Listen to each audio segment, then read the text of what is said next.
Hello दोस्तों, आज हम बात करने वाले हैं एस्टाकाइन डीएक्स सिरप के बारे में, जो आपको स्क्रीन पर दिख रहा होगा।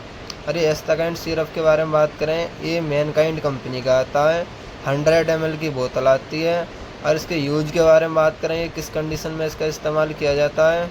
जैसे किसी को ड्राई खांसी है, गले में दर्द है, खांसता खांसता आंखों में से आंसू निकल आते हैं, सीना खांसी से जकड़ा हुआ है, एलर्जी टाइप की खांसी है, ये धूल मिट्टी पोल्यूशन की वजह से हो जाती है। इस कंडीशन में इसका इस्तेमाल किया जाता है। अगर अडल्ट डोज के बारे में बात करें तो 10-10 ml दिन में 3 बार, और एक बार अपने एज और वेट के अकॉर्डिंग डॉक्टर की सलाह से इसका इस्तेमाल करें। ये बहुत अच्छा सिरप है, ये आपको हर दुकान हर जगह आपको मिल जाएगा।